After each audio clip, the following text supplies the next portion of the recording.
போகத்திற்காக பெண்களிடம் அதிகமாக ஈடுபடக்கூடியவர், செலவு செய்யக்கூடியவர், அனுபவிக்க கொடுத்து வைக்கக்கூடியது ராகு கிரகத்தினால தான். அவங்களுக்கு வந்து அதீத சுகம் வேணும். அயனம் என்பது படுக்கையில் படுத்து செய்யக்கூடிய காரியங்கள் உறங்குவதற்கு முன்னால்.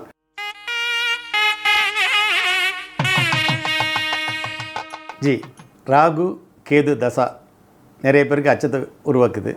அது எந்த காரணத்தினால்? இல்லை ஜோதிடர்கள் ஏற்கனவே சொன்னதை வைத்து பயப்படுகிறார்களா? பயப்படுற அளவுக்கு ஏதாவது விஷயம் இருக்குங்களா? நல்ல கேள்வி.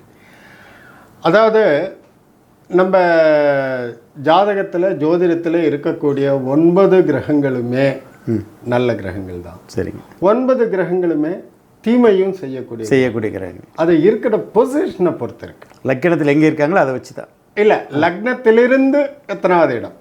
லக்னத்திலிருந்து லக்னம் 1, 2, 4, 5, 7, 9, 11, 10 இந்த ஸ்தானங்கள்லாம் ஜென்ரலாக சுபஸ்தானங்கள் அப்படின்னு சொல்லுவோம்.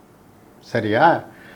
இந்த 3, 6, 8, 12 இது வந்து ஒவ்வொன்றுத்துக்கும் ஒரு காரகத்துவம் இருக்குது அந்தந்த இடத்துக்கு.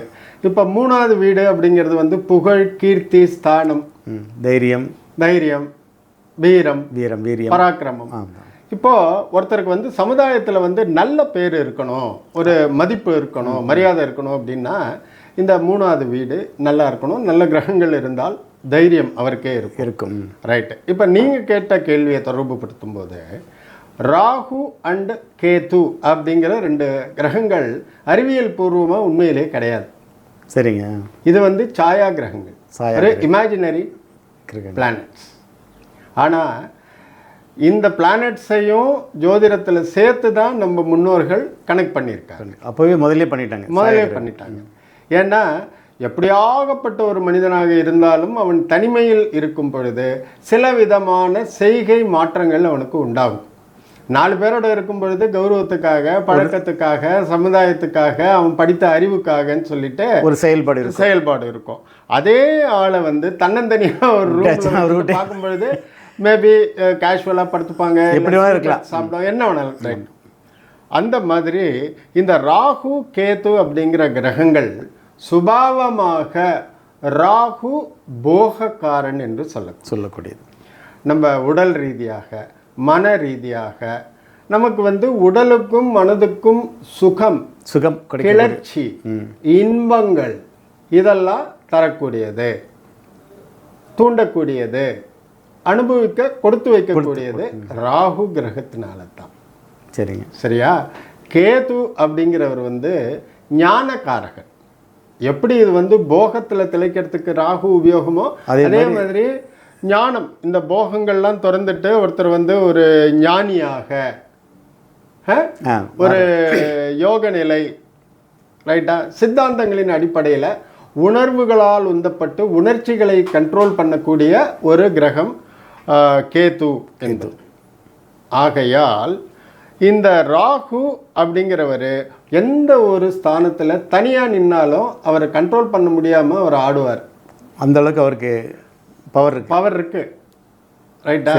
அதாவது ஒரு உதாரணத்துக்கு சொல்லணும்னா, 1 டம்ளர் பாலில் ஒரு துளி விஷம் கலந்தாலும் அந்த என்டையர் பாலுமே தான் கெட்டு போயிடாம, அந்த விஷம் வந்து நல்லா ஆவறதில்லை. ஆனால் ராகு வந்து விஷம்னு நான் சொல்லலை, இருந்தாலும் அந்த மாதிரி தன்னந்தனியாக 4வது பாவத்தில் ராகு இருந்தால் என்ன ஆகும்? அவங்களுக்கு வந்து அதீத சுகம் வேணும். 4ஆம் பாவம் வீடு தானுங்க? இல்லை, 4ஆம் பாவம் வந்து அயன சயன சுகஸ்தானம். அயனம் என்பது படுக்கையில் படுத்து செய்யக்கூடிய காரியங்கள் உறங்குவதற்கு முன்னால். சயனம் என்பது அதை போன்ற காரியங்களை செய்துவிட்டு எவ்வளவு கட்ட மாதிரி தூங்குறோமோ அது சயனம். சுகம் அப்படிங்கிறது வந்து ஒரு வீடு, சோஃபா, நல்ல கார், நல்ல பணியாள், சௌகரியங்கள். ரைட்டா? இது அப்போது அந்த இடத்துல வேறு கிரகங்களே இல்லாமல் ராகு வந்து உட்காந்துட்டு இருந்தால் எப்படி இருக்கும்? அவன் வேலை வெட்டிக்கே போகாமல் எப்போ பார்த்தாலும் சௌக்கியமாக சுகமாக இன்பம் அனுபவிக்கணும் அப்படிங்கிற எண்ணம் மட்டும் பிரியன். இது வந்து ஜோதிட நூல், பட் எல்லாரும் இருக்க முடியாது. ஆமாம், சாஸ்திரம் அப்படி இருக்குது. கேத்து அப்படிங்கிறது வந்து கொஞ்சம் பயப்படுவாங்க. 4ல் கேத்து இருந்தால் இந்த மாதிரி ஆகிடும், 12ல் கேத்து இருந்தால் இந்த மாதிரி ஆகிடும், 6வது வீட்டில் இருந்தால் இந்த மாதிரி ஆகிடும். ஸோ இவங்க 2 பேருமே மருந்து மாதிரி. ஒரு ப்ரெஷரை கம்மி பண்ணக்கூடிய மருந்தை கரெக்டான டாக்டர் சொன்ன டோசேஜில் சாப்பிட்டா தொந்தரவு. இதே அந்த மருந்தை பிடிப்பிடியாக அள்ளி சாப்பிட்டா ப்ரெஷரு 0 ஆகி ஆளே முடிஞ்சிருவாங்க. ஸோ இந்த மருந்து மாதிரி கரெக்டான டோசேஜில் கையாளணும். ஸோ இது ஜாதகத்திலேயே இயற்கையாக அந்த மாதிரியான ஒரு அமைப்பில் இருந்தால் அவங்கெல்லாம் கவலைப்பட வேண்டிய ஜென்ரலாக ஒருத்தங்க வந்து ஒரு லேமேன் அப்படின்னு பார்க்கும் பொழுது இந்த மாதிரி ராகுவோ கேத்துவோ எந்த ஒரு பாவத்திலையோ எந்த ஒரு வீட்லேயோ தன்னந்தனியாக இருந்தால் அவங்க தன்னிச்சையாக அது போல தான் நடந்துக்குவாங்க. இதே ஒரு நல்ல கிரகத்தோடு சேரும் பொழுதோ நல்ல கிரகத்தோட பார்வையிலையோ அல்ல அந்த வீட்டுக்கு அதிபதியோ இல்லை அந்த வீட்டில் உச்சம் பெற்ற கிரகத்தோட அதிபதியோ இருந்தால் அவங்கள பற்றி கவலைப்படும். இப்போ ராகு வந்து வேறு கிரகங்களோட இருக்கும்போது அந்த கிரகங்களோட பவர் குறையுமா இல்லை எது மாறுங்க? ஒரு வெள்ளையான துணியை மஞ்சளில் நினச்சி எடுக்கும் பொழுது மஞ்சளுக்கு பவர் குறையிறதில்ல, அந்த துணி வந்து மஞ்சள் ஆகுது. ரைட்டா? சரி. அதே நீல வண்ண சாயத்தில் முக்கி எடுக்கும்பொழுது நீளமாக போய் மாறிடுது. ரைட்டா? அதனால நீளம் குறையிறதில்ல. அதே மாதிரி தான் ஐயா ஒரு ராகு வந்து இப்போ உதாரணத்துக்கு ஒன்று சொல்கிறேன்னு வச்சுக்கோங்களேன். ஒருத்தருக்கு வந்து ஜாதகத்தில் மீனத்தில் சுக்கிரன் இருக்கிறாரு. சுக்கிரன் வந்து மீனத்தில் சர்வ உச்சம், மூல திரிகோணம், உச்சம் பெற்ற சுக்கிரன். அவரோட போய் ராகு இருந்தால் சுக்கிரன் அப்படிங்கிறது வந்து ஜென்ரலாக சுகம் கொடுக்கக்கூடிய ஆடம்பரமான பொருட்கள், வாசனை திரவியங்கள், நல்ல ஆடை ஆபரணங்கள், அணிகலன்கள், சுகம் அவரோட போய் ராகுவே சேர்ந்தா என்ன ஆகும்? அதிகமாகுமா இல்லை? ராகுவினால சுக்கிரனுக்கு பாதிப்பு கிடையாது. ஆனால் சுக்கிரனால் ராகுவுக்கு அதீத பலம். அவர் என்ன பண்ணுவார்? நல்ல நல்ல விஷயங்களை நல்லா என்ஜாய் பண்ண வைப்பார். ஏற்கனவே இருக்கிறவர் அந்த ராகு சேரும்போது அதிகமாக மாறுங்கிறீங்க. ராகுவின் சேர்க்கையினால் அல்ல, ராகுவின் செயல்பாடுகள் ஸ்ட்ராங்காக ஆயிடுது. ரைட்டா? சரி. இப்போ ஒரு மேடை பேச்சாளன் இருக்கான், அவன் சுபாவமாக நல்லா பேசக்கூடியவன். ஆமாங்க. உங்களை மாதிரி அறிவில் முதிர்ந்த அனுபவஸ்தர்கள் அதே ஸ்டேஜில் உட்காந்துக்கிட்டா அவனை இன்னும் கொஞ்சம் சப்போர்ட் பண்ணிங்கன்னா இன்னும் எப்படி நல்ல தைரியமாக பேசுவான். அது மாதிரி அந்த மாதிரியான ஒரு பலம் ராகுவுக்கு உச்சம் பெற்ற சுக்கிரனால் கிடைக்கப்படும். சரியா? சரி. அப்போ என்ன ஆகும்? லெஜிட்டிமேட்டாக நல்ல சுகத்தை கரெக்டாக ப்ராப்பராக என்ஜாய் பண்ணுவாங்க, நல்லா என்ஜாய் பண்ணுவாங்க. ஆனால் நிறைய பேர் ஜாதகத்தில் 7ஆம் இடத்துல ராகு இருந்தாலே கல்யாணம் தாமதமாகுங்கிறாங்க. 7ஆம் இடத்துல ராகு இருக்கக்கூடாது, கேது இருக்கக்கூடாதுன்னு சொல்கிறாங்க. அது எந்த அடிப்படையில்? அதாவது இந்த ராகு கேது ரெண்டுமே இங்கிலீஷில் வந்து மேலிஃபிக் பிளானட்ஸ்ன்னு சொல்கிறோம். அதாவது அசுப குணங்கள் உள்ள ஒரு பிளானட்னு. சரிங்க. அதனால் லக்னத்திற்கு 7வது வீடு அப்படிங்கிறது வந்து களத்திர ஸ்தானம். ஒரு ஆணோட களத்திரம் மனைவி, பெண்ணோட களத்திரம் கணவன். ஸோ அந்த ரொம்ப வாழ்க்கையில் ரொம்ப ரொம்ப முக்கியமாக உள்ள அந்த உறவு நிலையிலேயே போய் ராகு கேது இருக்கிறதுனால அவங்க கணவன் மனைவிக்குள்ள பிரிவு வரலாம், சந்தோஷமான பிரிவு வரலாம், துக்கமான பிரிவு வரலாம், வருத்தமான பிரிவு வரலாம். எல்லாமே வரலாம் தான், வரும் சொல்ல முடியாது. அதெல்லாம் சொல்லவே முடியாது, சொல்லவும் கூடாது. சரி. என்ன இதே லக்னாதிபதி லக்னத்தில் ஸ்ட்ராங்காக இருந்து லக்னத்திற்கு 7 ராகுவோ கேதுவோ இருந்தால் லக்னாதிபதியோட பலம். இப்போ நீங்கள் கட்டின சொந்த வீட்டில் இருக்கும் பொழுது ஒரு சின்ன ரிப்பேர்னா கூட உடனே பார்த்துருவோம், ப்ளம்பிங்லேயோ அதுலேயோ இதுலையோ. அப்போ வீடு வந்து நல்லா இருக்கும்.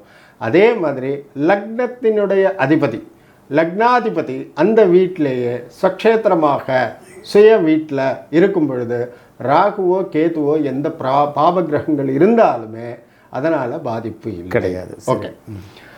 எந்த இடத்துல ராகு வந்து 7 கேது வந்து லக்னத்தில் இந்த மாதிரி இருக்கும் பொழுது கவலைப்படணும் அப்படின்னால், வேற அந்த லக்னாதிபதியே நீச்சமாக போய் லக்னத்துக்கு அதிபதி நீச்சமாயிடும். ஆமாம், அந்த மாதிரி நடக்கும். இப்போ வந்து சிம்ம லக்னத்திற்கு சூரியன் தான் லக்னாதிபதி, துலாமில் அவர் நீச்சமாயிடுறாரு. ரைட்டா? அந்த மாதிரி நீச்சம் பெற்ற சூரியன் ஆனால் சிம்ம லக்னத்தில் ராகு ஒருத்தருக்கு உட்காந்துட்டு இருக்கிறாருன்னு வச்சுக்கோங்க. விரயஸ்தானத்தில் சந்திரன் 12ல் உட்காந்துருக்கிறாருன்னு வச்சுக்கோங்க. சரிங்க. அப்போது சந்திரன்கிறது ஒரு பெண் கிரகம், ராகுங்கிறது வந்து போக கிரகம். ரைட்டா? சரி. அப்போது இவர் போகத்திற்காக பெண்களிடம் அதிகமாக ஈடுபடக்கூடியவர், செலவு செய்யக்கூடியவர். நேயர்களே, இந்த மாதிரி ஜாதக அமைப்பு இருக்கக்கூடிய யாரும் உடனே நான் சொன்னதை ரொம்ப கேட்டுட்டு மனசு புண்பட வேண்டாம். இல்லை ஜாதகம் பற்றி கொஞ்சம் தெரிஞ்ச மனைவிகள் வந்து தன் கணவர்லாம் இப்படி தான் இருப்பார்னு தீர்மானம் பண்ணாதீங்க. இது வந்து ஒரு தியரிட்டிக்கலாக ஒரு உதாரணத்துக்காக சொல்லக்கூடியது. இருப்பினும் மற்றைய கிரகங்களுடைய பலத்தினால் இந்த மாதிரி நடக்காமலும் இருக்கும், நடக்கவும் நடக்காது. ரைட்டா? அந்த பெண் ஸ்தானத்தில் மனைவியே இருந்தாள்னாக்கா அந்த மனைவிக்கு வந்து அதீத கவனம் கிடைக்கும் அந்த கணவன் கிட்டேருந்து, ரொம்ப பொசசிவாக இருப்பாங்க. அதனால் ஐயாவோட கேள்விக்கு நேயர்களுக்கும் புரிகிற மாதிரி சில அமைப்புகளை உதாரணத்துக்காகத்தான் சொல்கிறேன். யாரும் தப்பாக நினச்சிக்காதீங்க. யாரும் வந்து இது உடனே போய் சுயமாக ஜாதகத்தில் என்ன இருக்குன்னு சொல்லி பரீட்சித்தும் பார்க்க வேண்டாங்க. இது வந்து ஒரு ஜென்ரல் நாலேஜுக்காக எல்லாருக்கும் எல்லாமும் தெரியணுங்கிற ஒரு நல்ல எண்ணத்தில் பண்ணக்கூடியது தான். அவ்வளோதான். சரி.